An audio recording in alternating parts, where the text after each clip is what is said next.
hey, on est live depuis Agadir avec Minibis qui a décidé de me rejoindre pour faire la vidéo aujourd'hui et je vais vous parler de mon nettoyage du foie et de la vésicule biliaire de ce mois d'août 2025. C'est donc le 8e nettoyage du foie et comme vous pouvez le voir, je les ai mis cette fois-ci dans de l'eau pour qu'ils gardent leur couleur parce que jusque là, à chaque fois que je les avais sortis dehors au soleil ou quoi, eh bien ils perdaient leur couleur. Et bien là, j'ai essayé de les mettre dans de l'eau et ça marche plutôt bien. Vous pouvez voir que c'est une combinaison assez éclectique de tout petits calculs, les tout petits que vous voyez là à la surface, et puis les plus gros, dont on voit que la partie émergée, donc comme un iceberg. Et donc il y en avait je pense une trentaine, peut-être une trentaine des gros, et puis plein de tout petits. Et donc c'est une belle, plutôt une belle récolte, je dirais. Le mois dernier, il y en avait plus. Là, il y en a moins. Et il y en a des gros, plus gros, je pense que ceux du mois dernier. En fait, ça change. J'arrive pas à trouver forcément une cohérence ni dans la taille, ni dans le nombre. Je trouve pas de cohérence forcément. Parce qu'il y a des mois où il y en a des plus gros et il y en a moins. Il y a des mois où il y en a des moins gros et il y en a plus. Après, je sais pas. Voilà, j'expérimente. Hein. C'est la première fois, là, ça fait donc 8 mois d'affilée que je fais ce nettoyage du foie tous les jours les veilles ou les jours de nouvelle lune. Parce que c'est le moment le plus approprié, en fait, par rapport au flux des liquides dans le corps. C'est le moment le plus approprié pour pouvoir donc nettoyer le foie. Et quand on sait que le foie est responsable de plus de 400 ou 500 fonctions selon les sources dans le corps, c'est hallucinant. C'est le capitaine, le foie. Donc si on prend soin de son foie, tout le reste va mieux. Et je l'observe, hein, je l'observe. J'ai beaucoup plus d'énergie qu'au début de l'année ou que l'année dernière. J'ai les idées plus claires en règle générale. Après, il y a plein de facteurs, hein, c'est clair, mais franchement, on peut pas se tromper en nettoyant son foie. Donc si vous l'avez pas encore fait, je vous invite à le faire. Quelque chose que j'ai essayé cette fois-ci, ça a été de marcher hier. J'ai beaucoup marché. J'ai marché, je sais pas, pendant peut-être 4-5 heures, un truc comme ça. J'ai dû faire quasiment une vingtaine de kilomètres, une quinzaine, vingtaine de kilomètres, sans souci. Ça, c'était excellent. Parce que du coup, j'étais fatigué le soir. J'étais prêt à me coucher, à me reposer. Et quand on sait qu'il faut se coucher à 22h, vraiment 22h, après j'ai un peu triché. Je me suis plutôt couché juste avant 23h. Mais ça va. Tant que c'est avant 23h, c'est ok. Parce que de 23h à 1h, c'est le moment où la vésicule biliaire se régénère. De 1h à 3h, selon la médecine chinoise, c'est la période où le foie est activé. Donc c'est la période où le foie peut se régénérer. Donc dès lors qu'on se couche avant 23h, ça va. Donc voilà, le fait de marcher, ça m'a permis de vraiment d'être fatigué, quoi, et puis de dormir. Vraiment, j'ai posé la tête, je me suis endormi. Et également, ça a permis à ma lymphe de circuler. On dit souvent que la pompe lymphatique est sous les pieds, c'est pas vraiment ça. Mais il n'y a pas de pompe lymphatique sous les pieds. Mais en fait, c'est le mouvement. C'est le mouvement qui fait circuler la lymphe. La lymphe étant ce système de circulation des liquides dans le corps qui est parallèle au système sanguin. Peu de médecins en parlent, parce que peu de médecins comprennent la santé. Beaucoup de médecins croient comprendre la santé, mais ce qu'ils comprennent, c'est la maladie. Et des maladies, en veux-tu, en voilà, quoi. Il y en a tout le temps des nouvelles.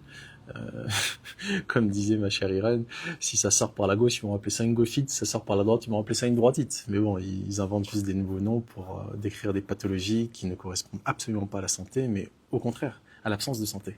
Et comme dans toute philosophie et approche logique, on va pas se concentrer sur l'obscurité quand il n'y a pas de lumière, on va juste mettre de la lumière. Donc on va pas se concentrer sur la maladie quand il n'y a pas de santé, on va juste refaire de la santé. Donc on va juste commencer par respirer correctement, par penser correctement, par bouger correctement, par manger correctement, par éliminer correctement, par se reposer correctement. Bref, juste les piliers fondamentaux. Eh bien, la plupart des médecins comprennent pas ça. La plupart des médecins comprennent l'interventionnisme, et notamment chirurgical ou médicamenteux, mais ils comprennent absolument pas la santé. Bref, pour en revenir à notre sujet du jour, la lymphe, qui est donc ce système de circulation des liquides dans le corps, est chargée d'éliminer, d'emmener vers l'extérieur les toxines qui sont prêtes à être éliminées. Ça passe notamment par l'urine et par les intestins. Sauf lorsque notre vitalité n'est pas suffisamment grande, où notre système est trop encrassé, eh bien ça va sortir par un des émonctoires, les émonctoires étant ces voies de sortie, par un des émonctoires secondaires que sont donc la peau ou les poumons.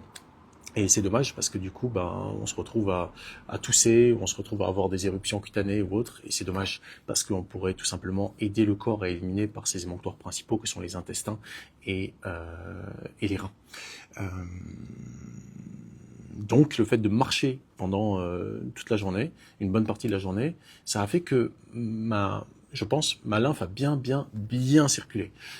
Ma digestion également, parce que quand on marche, on tire sur un muscle qu'on appelle le psoas, qui fait marcher toute la sphère en fait subdiaphragmatique. Tout ça, les intestins, le foie, tout est activé par ce psoas. C'est comme un massage interne en fait. Au fur et à mesure qu'on respire, avec le diaphragme qui descend, avec le psoas qui tire, à chaque fois que vous marchez, vous ne pouvez pas marcher sans votre psoas qui est activé, et ça fait également descendre le diaphragme à chaque fois.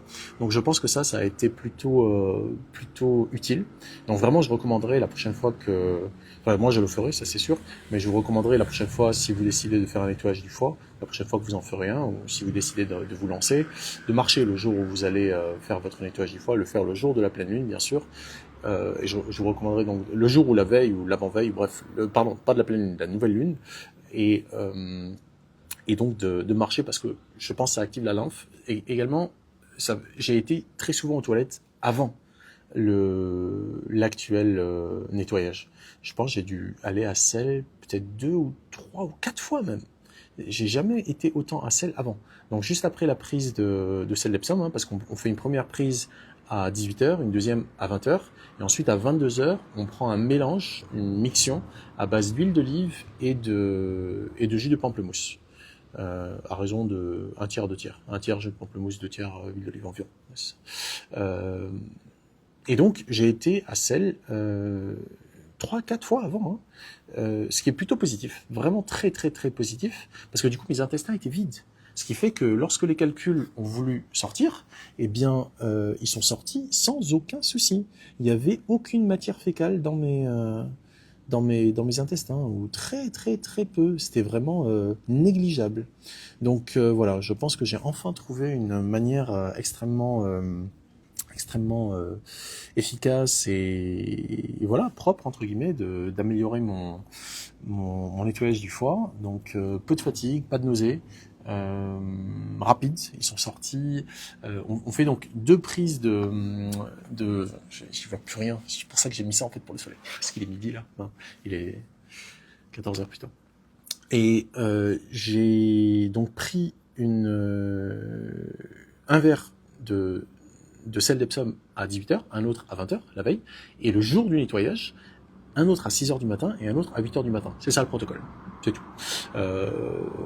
C'est juste ça. Plus la mixion d'huile d'olive et de jus de pamplemousse. Et donc, après mon 4e verre, quasiment un quart d'heure après, un quart d'heure, 20 minutes, donc vers 8h et quelques, avant même 8h30, direct, à Celle.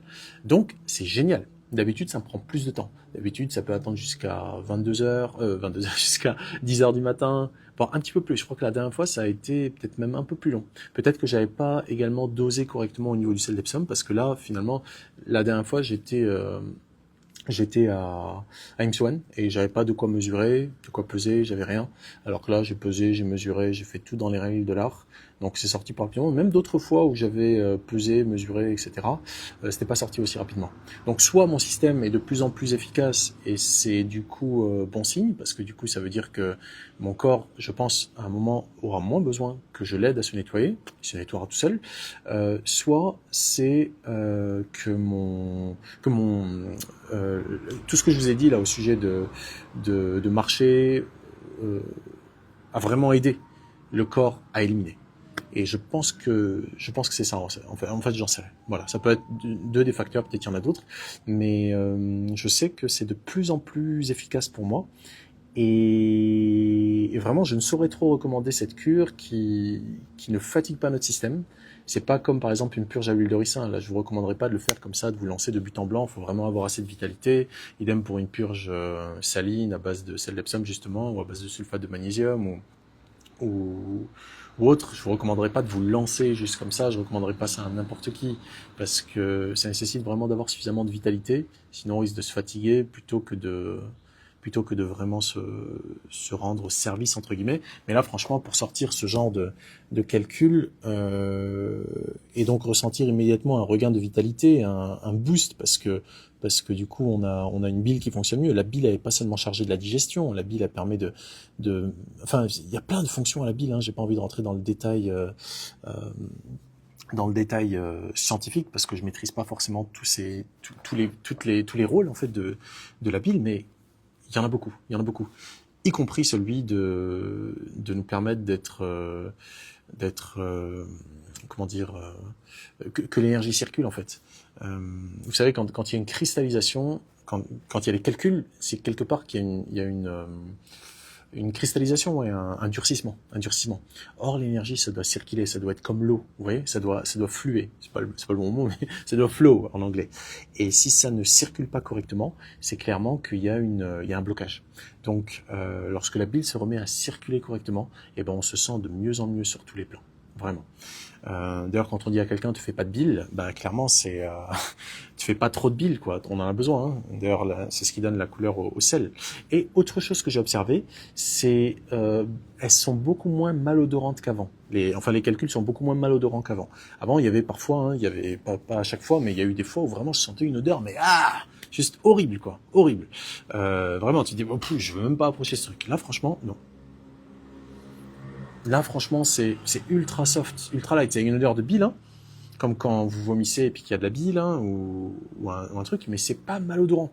Donc, je pense qu'il y a de moins en moins de stagnation, que c'est de la bile qui n'est plus ancienne. Quand vous allez le faire la première fois, vous allez voir, il y a une odeur de la mort ou un truc comme ça, qui est vraiment insupportable. Mais là, franchement, c'est vraiment bon signe. Donc je vais encore continuer, là c'est la 8e fois consécutive, je vais encore continuer jusqu'à la fin de l'année, je pense. Hein. C'est marrant parce que ma crise de calcul hépatique-biliaire s'est produite en janvier, et donc au début de l'année. Donc c'est cool, ça m'emmène jusqu'à la fin de l'année. Je vais le faire, je pense, je vais le faire jusqu'à ce qu'il n'y ait plus 2 fois consécutives, il n'y ait plus du tout de calcul.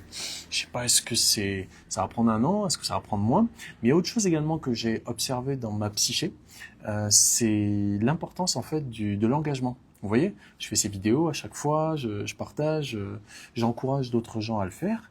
Comme je me suis engagé auprès d'autres finalement, j'ai pris un engagement moral, disons, personne ne l'attend de moi, mais moi, du coup, ça me met face à un engagement, tout simplement. Et donc, qu'il pleuve, qu'il vente, qu'il fasse soleil ou pas, je fais ma purge tous les mois. Je fais mon nettoyage du foie tous les mois. Je l'ai fait le mois dernier, j'étais à Imswan. Le mois d'avant, j'étais à Bali. Le mois d'avant encore, j'étais à Bali dans des circonstances, je vous raconte même pas. J'étais DJ sur une retraite. Je passais la musique à 6h du mat, je crois. C'était 6h, 6h30. Je devais prendre mon premier verre d'Epsom à 6h. Je vais prendre mon deuxième verre alors que j'étais encore dans mon set. C'était pour une retraite de santé holistique, et donc voilà, c'était vraiment le DJ de la retraite. Donc voilà, on avait plein d'activités, dont une le matin qui commençait à 6h30, et donc j'ai pris mon deuxième verre pendant que j'étais encore en train de DJter. Dieu merci, ça s'est fini juste après, vers 8h10, 8h15 on a terminé, et finalement j'ai été à Celle pas très très longtemps après. Mais voilà, bref, pour vous dire, peu importe les circonstances, je fais mon nettoyage. Et ça, c'est puissant. Parce que finalement, parfois, on n'a pas toujours la motivation, vous voyez ? Parfois, on n'est pas motivé. Et ça, du coup, maintenant, je l'apprends. L'importance, ou la puissance plutôt de la consistance, vraiment de la régularité. D'être régulier. Peu importe, même quand on veut faire des muscles, d'ailleurs, c'est sur ça que je travaille beaucoup. Je travaille à renforcer mon corps physique pour être vraiment fort. J'ai envie d'être fort, très fort. Donc, la régularité. Et donc, j'observe à quel point c'est important. L'engagement. Je m'engage, je vais devenir discipliné. Pourquoi ? Parce que je vais atteindre une maîtrise, et une maîtrise notamment de mon corps physique. Et bien, quand on aspire à la maîtrise, on est un disciple. On est un disciple jusqu'à ce qu'on devienne un maître. Mais jusque-là, on est un disciple. Donc, ça sera une discipline. Mais pas une discipline qui est dépendante de la motivation, qui peut fluctuer. Hein. Parfois, je suis motivé, parfois, je ne le suis pas. Mais une discipline qui est directement issue de l'engagement. De l'engagement à être régulier. C'est tout. Tous les mois. Je sais que je vais le faire tous les mois. Peu importe qu'il pleuve, qu'il vente. Régularité. Donc c'est très très très puissant ce que je suis en train d'apprendre et de découvrir grâce à à cet engagement, finalement. Cet engagement de régularité. Jusqu'à ce que, et c'est là le truc, parce qu'il faut une fin quand même, jusqu'à ce que, sur 2 nettoyages consécutifs, il n'y en ait plus. Voilà, c'est ma sadhana comme on dit dans le yoga. Quand on prend une sadhana, c'est quand on s'engage, voilà, pendant 40 jours, pendant 21 jours, pendant 70 jours, ou peu importe le nombre de jours, je m'engage tous les jours à faire une pratique dite spirituelle. Pratique quotidienne spirituelle. Pratique spirituelle. Donc voilà, peu importe ce que spirituel signifie, pour moi ça veut pas dire grand chose, mais bon, peu importe.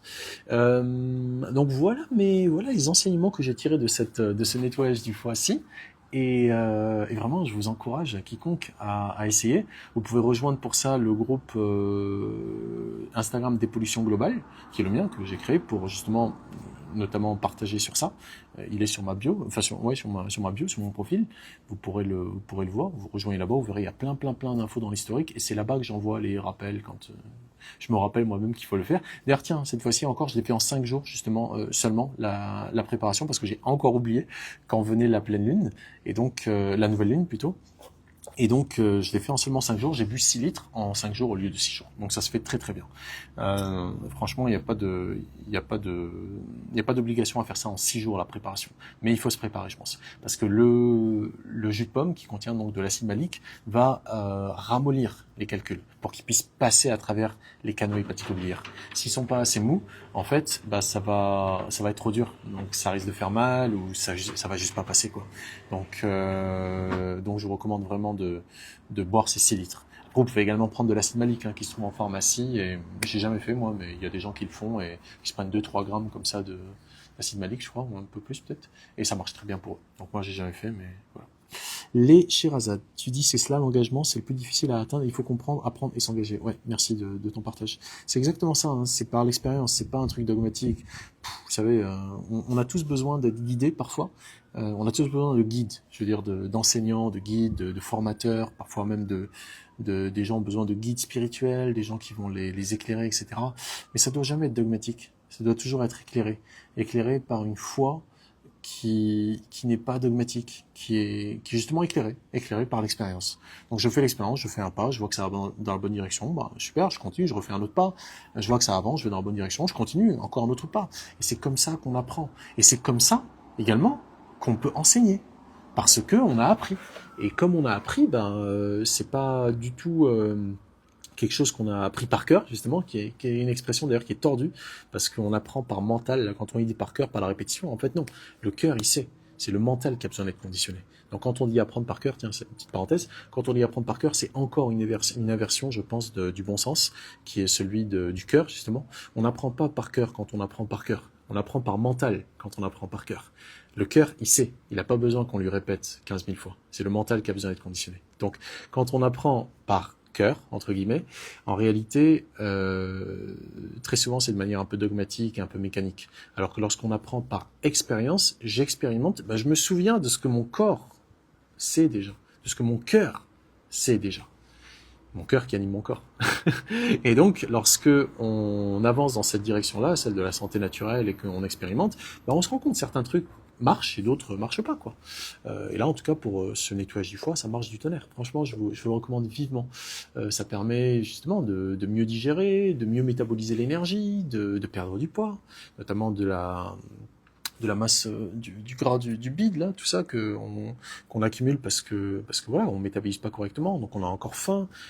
Bref, c'est complexe. C'est très complexe la manière dont tout ça fonctionne, mais c'est très simple au final dans la manière dont nous on doit appréhender notre manière de vivre. Voilà. La vie c'est super complexe dans le détail, mais c'est super simple dans les principes. Super simple. Bref, je pense avoir fait le tour de ce que je voulais vous partager. J'ai eu de la chance aujourd'hui que ça tombe un dimanche. Que la nouvelle lune soit un samedi, du coup là c'est dimanche, c'est tranquille. Je crois que je vais aller me promener un petit peu là tout à l'heure, histoire de continuer à... Ah tiens, voilà un truc que je voulais partager avec vous, c'est ma reprise. Ah oui, autre point important, j'ai jeûné hier toute la journée jusqu'à mon truc. Je me suis juste pris un verre de... Enfin, non, j'ai pris du jus de pomme, parce que je dois prendre mon jus de pomme, j'ai donc pris 1,5 litre de jus de pomme hier, 1,5 litre de jus de pomme avant-hier. Donc voilà, les derniers jours, j'ai réparti les 3 litres restants sur 2 jours au lieu de 3 jours, parce que j'ai fait en 5 jours au lieu de 6, comme je vous le disais. Et je me suis pris un verre également, je suis rentré à la maison et puis j'ai vu que Naïma, la nounou, avait préparé ça, du jus de j'allais dire de pamplemousse, mais non, du jus de Sandy de watermelon. Pastèque, du jus de pastèque. Et donc je me suis pris un verre et ça va pas du tout affecté. Et donc voilà, là je vais me réhydrater avec ça parce qu'on perd beaucoup d'eau. Faut pas négliger la quantité d'eau que l'on perd quand on fait ce nettoyage parce que du coup ça va chercher dans la lymphe, ça va chercher dans l'eau qui a croupi, qui était là pour tout évacuer. C'est ça le rôle en fait du sel d'Epsom. Le sel d'Epsom c'est un laxatif, et quand on le prend à une quantité élevée, ça sert de purgatif et ça va notamment élargir les canaux hépatico-biliaires. Donc c'est ça le rôle du sel d'Epsom, mais ça nécessite de l'eau. Donc ça va puiser l'eau là où elle est, notamment dans la lymphe. Donc voilà, ça va me permettre de me réhydrater et de recommencer à me réalimenter en douceur pour du coup avoir un petit peu de vitamines, un peu de sels minéraux, un peu de... Voilà quoi. Ça fait du bien. Voilà, je pense avoir partagé avec vous tout ce que j'avais à partager. On va donc faire une dernière petite expérimentation. Je vais vous montrer donc les calculs, pas dans l'eau, mais juste libérés. Vous voyez un petit peu quelle forme ils ont, vous voyez, il y en a plein de petits là qui restent dans le truc. Puis vous voyez, il y en a quand même des plutôt gros. Il y en a vraiment des plutôt gros, mais ils sont pas si nombreux que ça.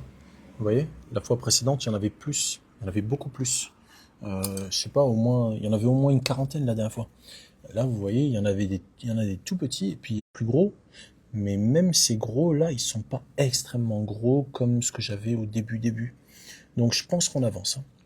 Je pense vraiment par rapport à mon expérimentation jusque-là, je pense vraiment que ça avance. C'est fait, le nettoyage est fait. C'est donc mon 8e nettoyage consécutif du foie et de la vésicule biliaire.